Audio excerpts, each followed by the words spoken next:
அவ்வளவுதான் எனக்கு தெரிஞ்சு சாண்ட்ராவை சுத்து போட்டாங்க அப்படின்ற மாதிரி தான் சொல்லணும். ஏன்னா இன்னைக்கு எபிசோடுக்கான செகண்ட் ப்ரோமோ பாத்தீங்கன்னா அதுல கானா வினோத், கமுர்தினி, எஃப்ஜே, பார்வதி எல்லாமே பாத்தீங்கன்னா சாண்ட்ரா கிட்ட போய் யாரும் பேசாதீங்க அப்படின்ற மாதிரி ஒட்டுமொத்தமா ஒரு முடிவு எடுத்த மாதிரி இருக்கு. ஏன்னா அந்த ப்ரோமோலே பாத்தீங்கன்னா கிட்டத்தட்ட ஒட்டுமொத்த வீடும் பாத்தீங்கன்னா சாண்ட்ரா பண்றதை பிடிக்காம பேசிக்கிட்டு இருக்காங்க. இதுல மத்தவங்களை கூட விடுங்களேன், எனக்கு பார்வதி நினைச்சதாங்க பயங்கரமா சிரிப்பு வருது. அதாவது பாத்திரத்தை வந்து நான் இந்த பக்கம் சுத்தும் போது நீ அந்த பக்கம் சுத்தணும் அப்படின்ற மாதிரி ஈயம் பூசினா மாதிரி இருக்கும் பூசாத மாதிரி இருக்குன்னு சொல்லுவாங்கல்ல. பார்வதி பொறுத்த வரைக்கும் சாண்ட்ரா கிட்ட போய் பேசும்போது ஒரு மாதிரி பேசுறாங்க, அந்த பக்கம் இருக்க அவங்க டீம் கிட்ட போய் பேசும்போது வேற மாதிரி பேசுறாங்க. எனக்கு ஒண்ணுமே புரியல, பார்வதி யாருமா நீனு அப்படின்ற மாதிரி தான் இருக்கு. ஆனா சாண்ட்ரா பண்றது நம்மளுக்கு எப்படி பார்க்க ரொம்ப இரிட்டேட்டிங்கா இருக்கும். ஏன்னா ஒரே விஷயத்தை திருப்பி திருப்பி ஒரு மாதிரி பண்ணிக்கிட்டு இருக்காங்களே, அது எப்படி இரிட்டேட்டிங்கா இருக்கும், அதே மாதிரி வீட்டில் இருக்க எல்லாருக்குமே இரிட்டேட்டிங்கா இருக்கு. இன்னொன்னு அமித்தை போட்டு கும்முன்னு கும்ம போறாங்க அப்படின்றது கிளியரா தெரிஞ்சு போச்சு. சரி என்னதான் மேட்ரு, என்னதான் இவ்வளவு தூரம் வழி வலிச்சிட்டு இருக்கு, சேனல் எதுக்கு சாண்ட்ராவே ஃபோக்கஸ் பண்ணிட்டு இருக்காங்க அப்படின்றத டீடைல்டா பார்க்கலாம். ஏன்னா இதுல முக்கியமான விஷயம் என்னன்னா சேனல் எதுக்கு சாண்ட்ராக்கு இவ்வளவு ஸ்கோப் கொடுக்குறாங்க அப்படின்றதா.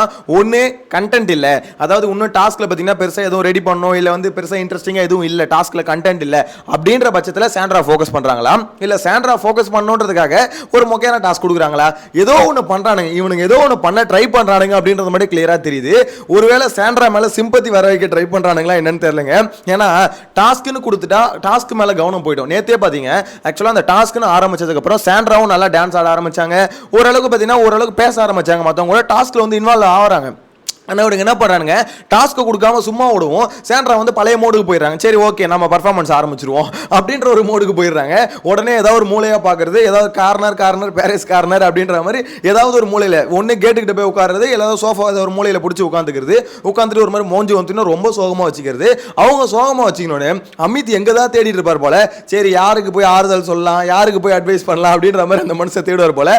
சாண்ட்ரா மூஞ்சி சோகமாக இருக்கு, ஓகே அங்கே போயிடலாம் அப்படின்ற மாதிரி இந்த மனுஷன் போய் உட்காந்துறாரு. அமித் ஐயா என்னையா உன்னை வந்து ஆக்சுவலா நீ பண்ற தப்பு கோசம் உன்னை அடிக்க மாட்டாங்க போல, மற்றவங்க பண்ண தப்பு வந்து பார்த்தீங்கன்னா கூடயே நீ போய் உட்காந்து ஒத்துற, அதுக்கு தான் போட்டு பொழப்பாங்க போல. இங்க இதோட அல்டிமேட் என்ன தெரியுமா, ஆக்சுவலா அமித்தாவது பக்கத்தில் உட்காந்து இந்த மாதிரி சாண்ட்ரா இல்ல சாண்ட்ரா நீங்க அப்படி தப்பா புரிஞ்சுக்கிறீங்க, அப்படிலாம் இல்லை அப்படின்ற ஒரு எக்ஸ்பிளனேஷன் கொடுப்பாரு. கரெக்டுங்களா? அதே மாதிரி விக்கல்ஸ் போய் பேசினாலும் இல்ல சாண்ட்ரா நீங்க தப்பா புரிஞ்சுக்கிறீங்க அப்படின்ற மாதிரி ஏதாவது ஒன்று சொல்லுவாப்ல. ஆனா இங்க பார்வதி மட்டும்தான் கூட இருந்துட்டு கொஞ்சம் கொஞ்சமா எண்ணெயை ஊத்திக்கிட்டே இருப்பாங்க, எரியிற நெருப்புல எண்ணெய் ஊற்றுவாங்களே அந்த மாதிரி கொஞ்சம் கொஞ்சமா ஊத்திக்கிட்டே இருப்பாங்க. ஊத்தி என்ன பண்ணுவாங்க, நல்லா திக்கு எரியும் போது டக்குன்னு ஆப்போசிட்ல ஜம்ப் வச்சு பாத்தியா சாண்ட்ரா எப்படி பண்றா பாத்தியா அப்படின்ற மாதிரி அங்க போய் ஒரு பாயிண்ட் போட்டு இங்க வந்து சாண்ட்ரா நீ ஆடு, சாண்ட்ரா உன்ன மாதிரி ஆடுறதுக்கு யார் இருக்கா, நீ ஆடு தலைவி நான் இருக்கேன் அப்படின்ற மாதிரி, அதாவது ரெண்டு சைட்லயும் கோல் அடிக்கிறாங்களே, அதுதான் பார்வதி பண்ணிட்டு இருக்காங்க. பார்வதி நீ வேற லெவலுமா, ஏன்னா வேற யாராவது பேசினா கூட இதை யோசிக்க போறது இல்லை. அந்த செகண்ட் ப்ரோமோல பாத்தீங்கன்னா இங்க வந்து இது கானா வினோத் வந்து சொல்லிட்டு இருக்காரு, அவங்க இப்படி அப்படி ஒரு மாதிரி பேசிட்டு இருக்காங்க அப்படின்ற மாதிரி. அதாவது இது கமுர்தின் கூட சொல்றாரு, அவங்க மாதிரி உலட்டுறாங்க அப்படின்ற மாதிரி. கமுர்தினும் பார்த்தீங்கன்னா அவங்க கிட்ட என்ன பேசுனே தெரியல, ஏதாவது ஒன்று பேசிட்டா திருப்பி நம்ம மேலே ஜம்ப் வச்சிருவாங்களோ அப்படின்ற மாதிரி ஒரு பயத்தில் அவர் சொல்றாரு. ஏன்னா ஏதாவது ஒரு வார்த்தையை விட்டா கூட சாண்ட்ரா வந்து பார்த்தீங்கன்னா ரொம்ப ஒரு மாதிரி ட்ரிகர் ஆயிடுறாங்க. அப்படியா என்ன பார்த்து சொல்லிட்டேன், நான் பண்ணனா, நான் தப்பு பண்ணனா அப்படின்ற மாதிரி அப்படியே சந்திரமுகியா மாறிடுறாங்க.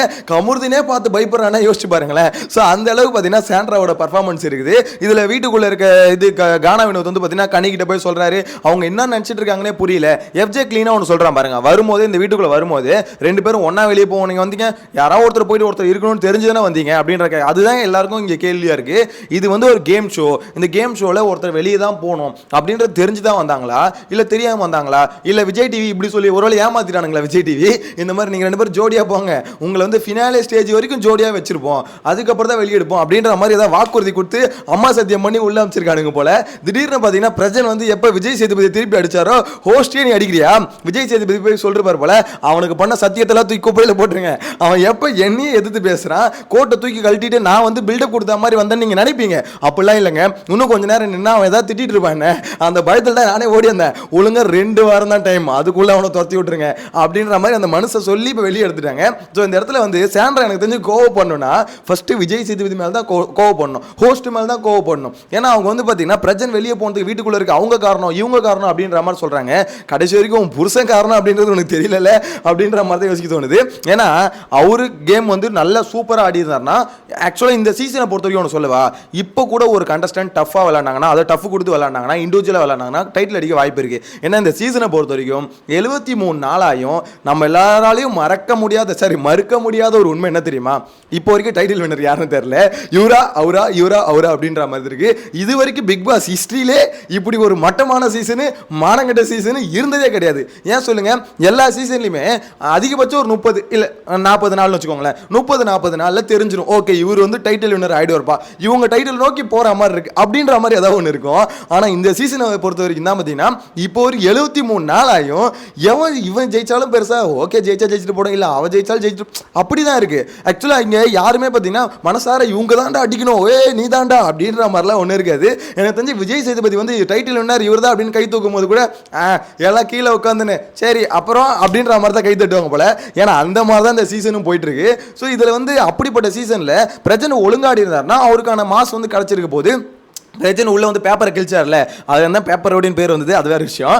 அந்த பேப்பரை கிழிச்சார்ல, அந்த பேப்பரை கிழிச்ச மொமெண்ட்லாம் பிரச்சனைக்கு ஃபயர் விட்டோம், நானே ஃபயர் விட்டோம். எப்பா வேற லெவல்ரா, டேய் செம்ம அசிங்கண்டா, அவள் தான் பலூன் பஸ்ட் ஆயிடுச்சுடா அப்படின்ற மாதிரிலாம் பேசிட்டு இருந்தோம். ஆனால் அதுக்கடுத்து கொஞ்சம் நாள் போக தான் தெரியுது, இவர் பேப்பரை மட்டும் தான் கிழிப்பார் போல, அதனால தான் பேப்பர் ரோடின்னு பேர் வாங்கினாரு. ஸோ அப்படிப்பட்ட ஒரு சுச்சுவேஷனாக வந்தது. ஸோ கடைசி வரைக்கும் தான் புருஷன் பண்ண தப்பால் தான் புருஷன் வெளியே போனார் அப்படின்றத புரிஞ்சிக்கல. இன்னொன்று எல்லாருமே தன்னை கார்னர் பண்ணுறாங்கன்னு இவங்க ஒரு கார்னர்ல போய் உட்காந்துக்கிட்டு அந்த ஒரு கார்னர் கேம் வந்து ஆட ட்ரை பண்றாங்க. அதுதான் ஆடிட்டு இருக்காங்கன்னு வச்சுக்கோங்களேன். அது நம்மளுக்கு இரிட்டேட் ஆகுது. எப்படி, அதாவது ஒரே விஷயத்தை திருப்பி லூப் மோட்ல பார்க்குறது இரிட்டேட் ஆகுதுல. நைட்டும் சாண்ட்ரா கண்டென்ட், காலையில சாண்ட்ரா கண்டென்ட், மதியானமும் சாண்ட்ரா கண்டென்ட், ஈவினிங்கும் சாண்ட்ரா கண்டென்ட்னா அப்போ மற்றவனுங்களாம் எங்கடா இருக்கானுங்க, என்னடா பண்றானுங்க? இந்த விஜய் டிவிக்கு ஒரு கோரிக்கை, ஒன்று இந்த வாரம் அடிச்சு ஒருத்தங்க சாண்ட்ராவை, அதாவது வெளியே அமுச்சு விட்ருங்க தயவு செஞ்சு, கெஞ்சி கேட்குறேன். அந்த ஃப்ரீ டாஸ்க் வரையும் வச்சிருக்காதீங்க. ஆனால் உங்க பிளான் அதுதான் தெரியும், ஃப்ரீ டாஸ்க்ல வந்து ஃபேமிலியை வர வைக்கணும், மெகா சீரியல் நடத்தணும் அப்படின்ற மாதிரி. அதை பண்ணாதீங்கடா. அவங்களுக்கு இந்த வாரமே வீட்டுக்கு அமுச்சு விட்ருங்க, அது அவங்களுக்கும் நல்லது தான். அதனால தான் சொல்கிறேன், ஏன்னா மென்டலாக ரொம்ப டிஸ்டர்ப் ஆயிருக்காங்க. ஸோ அவங்களோட நல்லதுக்கும் சேர்த்து சொல்கிறேன், உங்கள் கண்டென்ட்டுக்காக ஒருத்தவங்களை பலி கொடுக்காதீங்க. அது வந்து ரொம்ப தப்பு. விஜய் டிவி கொஞ்சம் பார்த்து பண்ணுங்க. அவங்க வந்து கொஞ்சம் எனக்கு தெரிஞ்சு ரொம்ப ஒரு மாதிரி ரொம்ப அஃபெக்ட் ஆன மாதிரி இருக்காங்க. ஸோ அதனால் அவங்கள வீட்டை விட்டு வெளியே அனுப்புறது அவங்களுக்கு நல்லது, பார்க்குற நம்மளுக்கும் நல்லது. ஏன்னா நெக்ஸ்ட் வீக் வந்து பெரிய ஒரு ட்ராமா இருக்குது. அதுலேருந்து நம்ம தப்பிக்கணும்னா இந்த வாரம் சாண்ட்ரா வெளியே போனால் மட்டும்தான் உண்டு. அதனால அந்த ஓட்டு போடுறவங்களுக்குலாம் ஒரு கோரிக்கை, தயவு செஞ்சு ஓட்டிங் பேசிஸில் அவனுக்கு எடுக்க மாட்டானுங்க, அது வேறு விஷயம். இன்கேஸ் ஓட்டு சாண்ட்ராவுக்கு போகணும்னு நினச்சிங்கன்னா சாண்ட்ரா வந்து இருக்கணும் அப்படின்ற மாதிரி நினச்சிங்கன்னா, சாண்ட்ரா மேலே உங்களுக்கு உண்மையிலே அக்கறை இருந்தால் ஓட்டு போடாதீங்க. நீங்கள் ஓட்டு போட்டீங்கன்னு வச்சுக்கோங்களேன், அவங்க உள்ளே இருந்து இன்னும் அவங்களே கஷ்டப்படுத்திப்பாங்க, அவங்களே கெட்ட பேர் உருவாக்கிப்பாங்க. ஆக்சுவலாக மற்ற கண்டஸ்டன்ட்டுக்குலாம் இன்னொரு கண்டஸ்டன்ட் வந்து ஆப் அடிக்கணும். ஆனால் இவங்களுக்கு மட்டும் புதுசாக அவங்களே என்ன பண்ணாங்க, ஆப்பை ரெடி பண்ணிட்டு ஒரு மூலையில் ஆப்பு நல்லா ரெடி பண்ணி வச்சுட்டு அது மேலே போய் இவங்களே உட்காந்துக்கிறாங்க. எனக்கு அப்படி தாங்க தெரியுது. சாண்ட்ரா வந்து அது எதை யோசிச்சு, அதாவது இது நம்மளுக்கு பாசிட்டிவாக முடியும், இது ப்ளஸ்ஸாக முடியும் அப்படின்ற மாதிரி ஒரு சின்ன தாட் வரும்ல. சாண்ட்ரா அப்படி இதில் என்ன ப்ளஸ் என்ன பாசிட்டிவ் நம்மளுக்கு முடியும்னு நினைக்கிறாங்கன்னு தெரியல.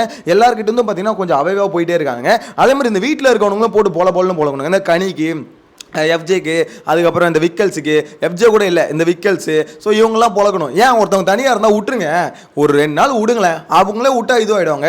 அதே மாதிரி பார்வதி சொன்னாங்க பாருங்க, இந்த அமித் தான் போய் உட்காந்து பேசிக்கிட்டு இருக்காரு அப்படின்ற மாதிரி. எனக்கு ஆக்சுவலாக அமித் பேசுகிறாரு, அமித் தான் ஃபஸ்ட்டு கல்பிரிட்டுன்னு வச்சுக்கோங்களேன். ஆனால் அவரு கூட சாண்ட்ரா இப்படின்னு கொஞ்சம் அட்வைஸ் பண்ணாரு. ஆனால் பார்வதி கொஞ்ச நேரம் தான் போய் பேசுவாங்க. சாண்ட்ரா நீ மாசு, நீ கெத்து, நீ பண்ணிடி சாண்ட்ரா, பார்த்துக்கலாம் சாண்ட்ரா. அதாவது சாண்ட்ராவே கொஞ்சம் எங்கே திருப்பி வந்து நார்மல் மோடுக்கு வந்துடுவாளோ, வந்துடாத, நீ இதே ஈவில் மோடில் தான் இருக்கணும், இப்படியே கொஞ்சம் ஒதுங்கி தான் இருக்கணும். அப்பப்போ நான் வருவேன், நீ எங்கேயாவது திருப்பி பார்த்தீங்கன்னா நார்மல் மோடுக்கு வரா மாதிரி இருந்தால் திருப்பி உனக்கு கீ கொடுத்துட்டு ஏற்றி விட்டு ஓடுருவேன், அவ்வளோதான் என் வேலை. ஆனால் பார்வதி சத்தியமாக சொல்கிறேன், பார்வதி மாதிரி ஒரு கண்டஸ்டண்ட்டாக பார்க்கவே முடியலங்க. ஆக்சுவலாக பார்வதிக்காகவே ஒரு எடிட் ஒன்று ரெடி பண்ணணும்னு நினைக்கிறேன். வெயிட் பண்ணி நானும் ட்ரை பண்ணுறேன் அதை ரெடி பண்ணுறதுக்கு. நெக்ஸ்ட் வீடியோவில் மீட் பண்ணலாம். பை.